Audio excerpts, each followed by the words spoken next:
तो मैं संजय और आप सभी का पूरा हमारे एडीओ फ्री क्लास में स्वागत करता हूं। और आज हम बात करने जा रहे हैं प्रधानमंत्री ग्राम सड़क योजना के बारे में कि इस योजना में क्या क्या बातें कही गई हैं जो कि हमारे एडीओ के एग्जाम में पूछा जा सकता है। तो देखिए, सबसे पहले यहाँ पे पढ़ते हम लोग क्या क्या बोला गया है इसके अंतर्गत।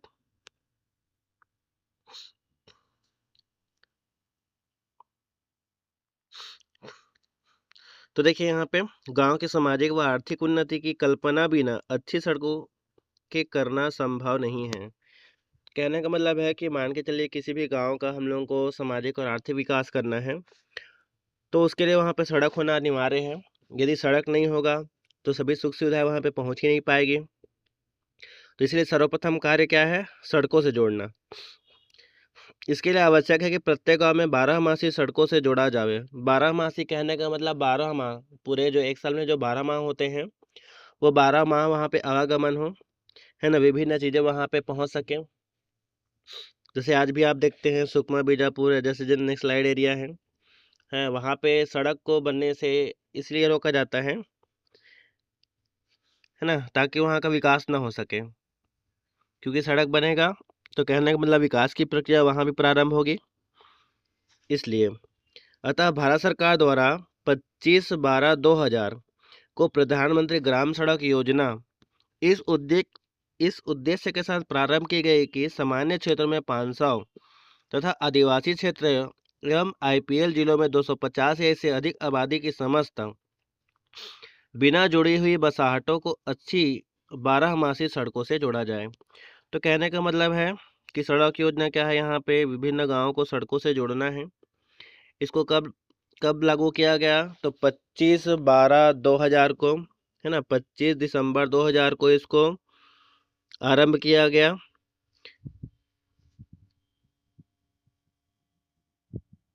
इसके बाद देखिए, यहाँ पे सामान्य क्षेत्र में 500 की आबादी होनी चाहिए कि क्या क्राइटेरिया बनाया गया है कि वहाँ सड़क बने। तो सामान्य क्षेत्र है तो 500 की आबादी हो वहाँ पे, है ना। और यदि आदिवासी क्षेत्र होगा और आईपीएल होगा तो उस कंडीशन में 250 या उससे अधिक की आबादी होगी तो उसको हम लोग क्या करेंगे, वहाँ पे ग्राम सड़क योजना से जोड़ना इनका लक्ष्य है।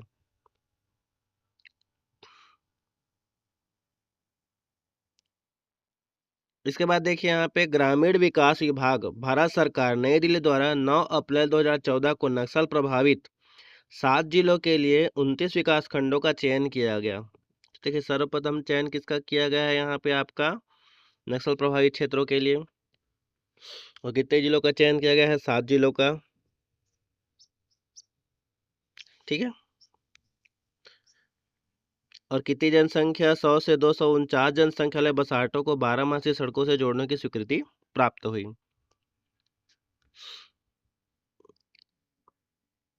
अब देखिए, इसमें क्या बोला है कि प्रारंभिक अनुमानों के आधार पर वर्ष 2002 में मास्टर प्लान तैयार करने पर छत्तीसगढ़ राज्य में कुल 27,622 बसाहटें चिन्हित की गई। इनमें से 12,178 बसाहटें इस योजना के लिए पात्र थीं। तो टोटल कितनी बसाहटें को चिन्हांकित किया गया था? 27,622 को। और कितने पर बना था ये? 12,178 पर बनी हुई, जिसमें से 10,924 बसाहटों को लाभान्वित करने की स्वीकृति प्राप्त हुई। इसमें से अब तक 10,251 बसाहटें जुड़ी जा चुकी हैं। मतलब अभी तक देखेंगे तो 10,251 बसाहटें जोड़ी जा चुकी हैं। इसके बाद देखते हैं यहाँ पे इसकी विशेषताएं क्या हैं। तो योजना के क्रियान्वयन हेतु राज्य स्तर पर छत्तीसगढ़ ग्रामीण सड़क विकास अभिकरण कार्यरत है। तो इसके लिए देखिए क्या कार्य करता है छत्तीसगढ़ ग्रामीण सड़क विकास अभिकरण, जो छत्तीसगढ़ सोसाइटी रजिस्ट्रीकरण अधिनियम 19 के अंतर्गत पंजीकृत संस्था है।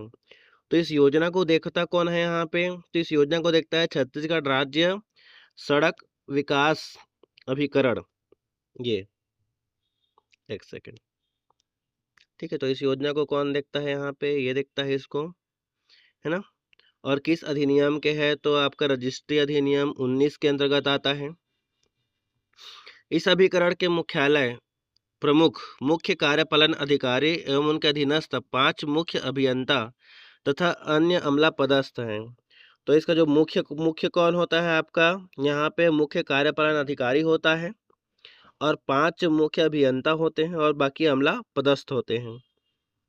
इसके अतिरिक्त क्षेत्रीय स्तर पर 8 मंडल कार्यालय एवं जिला स्तर पर 38 समर्पित परियोजना क्रियान्वयन इकाई कार्यरत है। तो ये सभी कार्य करते हैं। तो इसमें जो मुख्य बात है ना, वो बात है कि मुख्य कार्यपालन अधिकारी इसमें मुख्य होता है। इसके बाद किस अधिनियम के अंतर्गत ये आता है, ये आ गया आपका अधिनियम, ठीक है। इसको देखता कौन है, तो इसको देखता कौन है, तो यहाँ पे छत्तीसगढ़ ग्रामीण सड़क विकास अभिकरण। इसके बाद देखिए गुणवत्ता नियंत्रण हेतु त्रिस्तरीय व्यवस्था की गई है ना, कि जो सड़क जो है वो सही गुणवत्ता से बन रहा है कि नहीं, इसके लिए क्या किया गया है, त्रिस्तरीय व्यवस्था की गई है। प्रथम स्तर जिला है, द्वितीय स्तर राज्य है और तृतीय स्तर है राष्ट्रीय स्तर पर। इसके बाद देखते हैं प्रत्येक सड़क का राज्य गुणवत्ता समीक्षा द्वारा कम से कम 3 बार निरीक्षण करना अनिवार्य है। इसके बाद देखिए कितने बार निरीक्षण करना अनिवार्य है, तो कम से कम 3 बार निरीक्षण करना अनिवार्य है। सिर्फ ऐसी सड़कें जिनकी गुणवत्ता मानक स्तर की हो वो ही मान्य किया जाता है। तो मान्यता किसको देते हैं, जिसकी जो गुणवत्ता है वो सही होगा, है ना, उसी को मान्य सड़क बोला जाता है। इसके बाद भारत सरकार द्वारा भेजे जा रहे राष्ट्रीय गुणवत्ता समीक्षकों के द्वारा किए गए निरीक्षणों में राज्य की सड़कों की गुणवत्ता बहुत अच्छी पाई गई है। मतलब छत्तीसगढ़ राज्य की बात किया है, तो छत्तीसगढ़ राज्य की जो सड़कें उनकी गुणवत्ता अच्छी पाई गई। वर्ष 19-20 में असंतोषप्रद सड़कों का प्रतिशत था 1.37 और राष्ट्रीय औसत था 2.9%। वर्तमान वित्तीय वर्ष में सड़कों के निरीक्षण में असंतोषप्रद नहीं पाया गया है। तो ये अभी का डाटा ऐसी बता रहा है कि अभी हम लोगों को कोई भी वहाँ पे असंतोषप्रद सड़क नहीं मिला है। बाकी जानते तो है रोड का हाल क्या है। इसके बाद देखिए प्रत्येक जिले में जिला स्तरीय सामग्री परीक्षण प्रयोगशाला भी स्थापित की गई। राज्य स्तर पर केंद्रीय प्रयोगशाला स्थापित है तथा 34 चलित सामग्री परीक्षण प्रयोगशाला द्वारा नियमित रूप से सड़कों की गुणवत्ता का परीक्षण किया जा रहा है ना। तो इसके लिए क्या किया गया है, प्रयोगशाला की स्थापना की गई है, क्या करने के लिए, गुणवत्ता का परीक्षण करने के लिए। इसके बाद देखते हैं कार्यक्रम की प्रभावी समीक्षा के लिए ऑनलाइन प्रबंधन मॉनिटरिंग प्रणाली तैयार की गई है। इस हेतु नियमित रूप से परियोजना क्रियान्वयन इकाइयों द्वारा अद्यतन आंकड़े एवं फोटोग्राफ्स की प्रविष्टि की जाती है ना। इसके बाद अब बाकी देखिए, अब पता है अभी तो पूरा विज्ञान का युग है, तो अब जो होता है सब ऑनलाइन होता है। तो यहाँ पे आंकड़े जो हैं फोटोग्राफ्स है वो ऑनलाइन भेजे जाते हैं, है ना। अब भेजे कहाँ जाते हैं, तो इसके लिए देखिए इसका साइट है, साइट को पढ़ ही लीजिएगा, है ना। पूछ देता है निम्न में से कौन सा इसका सरकारी साइट है, ऐसा करके पूछ देगा, तो ध्यान रखिएगा इसको। साइट है आपका www.pmgsy.nic.in एवं www.ommsnic.in। तो इस पर क्या किया जाता है, जो भी जो सड़क रहता है उसकी तस्वीरें और फोटो को नियमित तौर पर डाला जाता है। भारत सरकार द्वारा सामान्य जन हेतु मोबाइल ऐप, देखिए एक मोबाइल ऐप भी लॉन्च किया गया है इसमें, मेरी सड़क।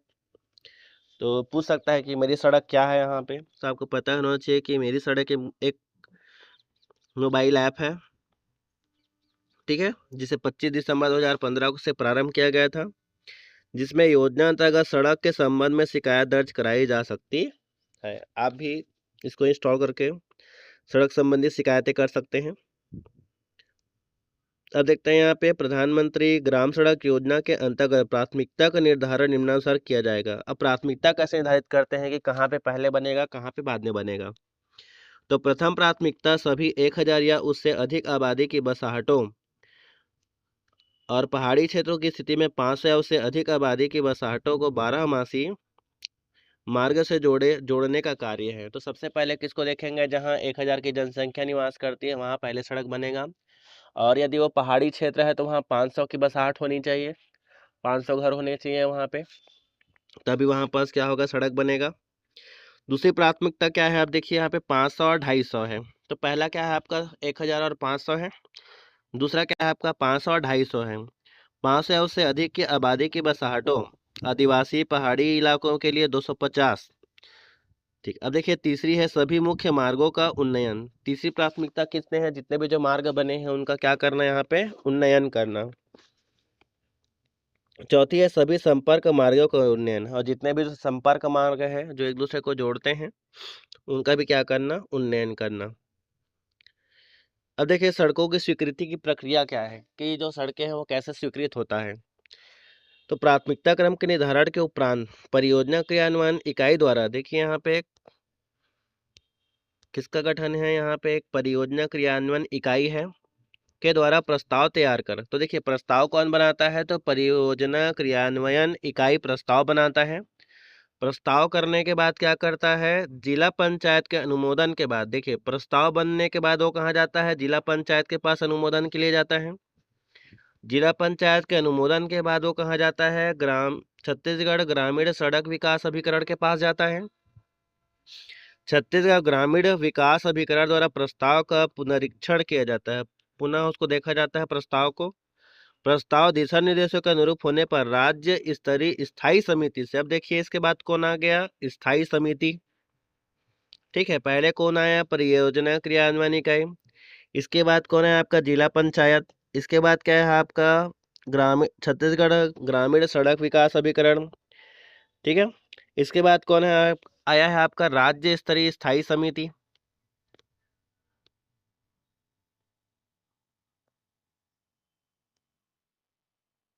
ठीक, इसके बाद देखिए क्या होता है, राज्य स्तरीय स्थायी समिति के अनुमोदन के पश्चात परियोजना क्रियान्वयन इकाई सड़कों का सर्वेक्षण कर विस्तृत परियोजना प्रतिवेदन तैयार करता है।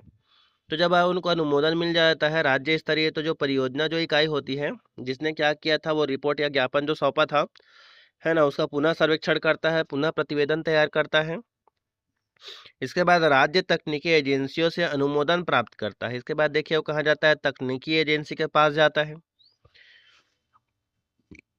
ठीक, अब जब तकनीकी एजेंसी से अनुमोदन होता है उसके बाद भारत सरकार के पास जाता है।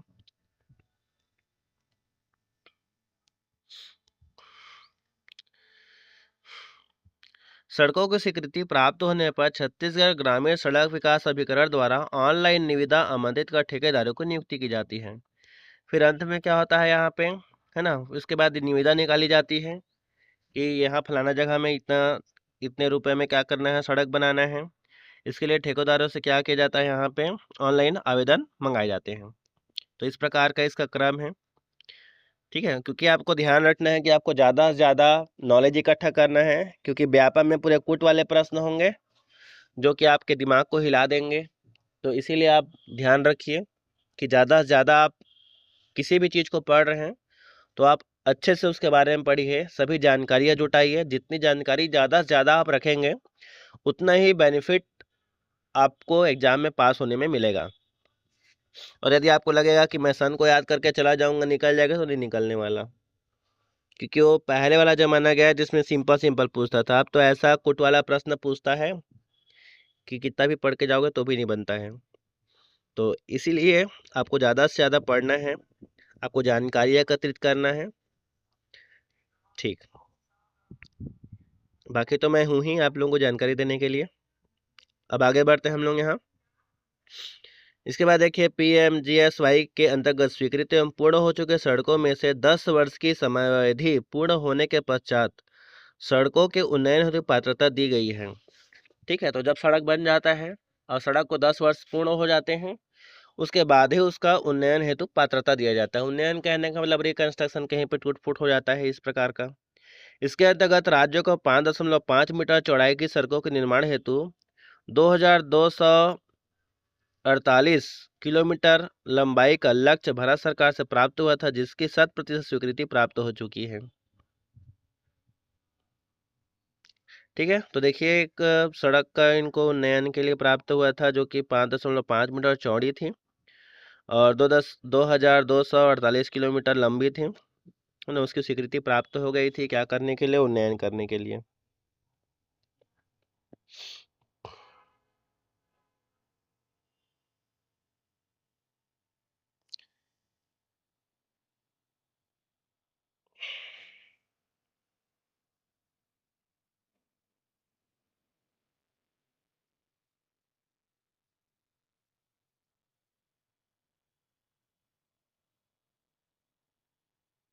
इसके बाद देखिए यहाँ पे एक तीसरा डाला गया है इसमें पॉइंट कि इसके तहत इसके अंतर्गत ग्रामीण क्षेत्र में, ये यहाँ पे है, इसके अंतर्गत ग्रामीण क्षेत्र में प्रधानमंत्री ग्राम सड़क योजना अंतर्गत पूर्ण की गई ऐसी सड़कें जिनका निर्माण 10 वर्ष पूर्ण हो चुका है का 5.50 मीटर में चौड़ीकरण एवं उन्नयन कार्य किया जाएगा। इसके साथ ही जहां आवश्यक होगा वहां वृहद पुलों का निर्माण भी किया जाएगा। ये हो गया।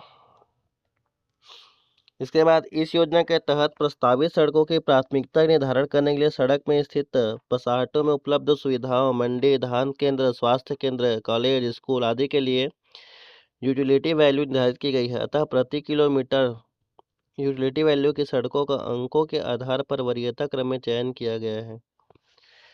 ठीक है, तो जहाँ पर उसको सड़क बनाना आवश्यक होता है उसको पहले बनाया जाता है, जहाँ कम आवश्यक होता है उसको बाद में बनाया जाता है। इस योजना के तहत आगामी 3 वर्षों के लिए राज्य को 5,612 किलोमीटर का लक्ष्य प्राप्त हुआ था। तो कितना का लक्ष्य प्राप्त हो चुका था उन्नयन के लिए? 5,612। इसके तहत भारत सरकार ने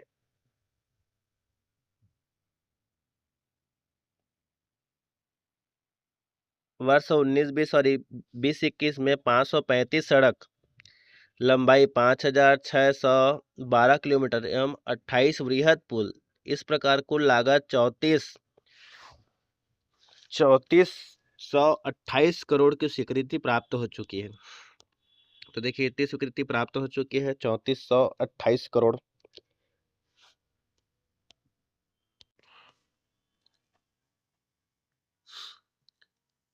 छत्तीसगढ़ राज्य PMGSY 3 की 100% स्वीकृति प्राप्त करने में देश में प्रथम है ना। तो छत्तीसगढ़ जो है वो ग्राम सड़क योजना में स्वीकृति प्राप्त करने के लिए प्रथम स्थान पर है, प्रथम स्थान पर बना हुआ है, प्रथम स्थान प्राप्त है उसको इस प्रकार से।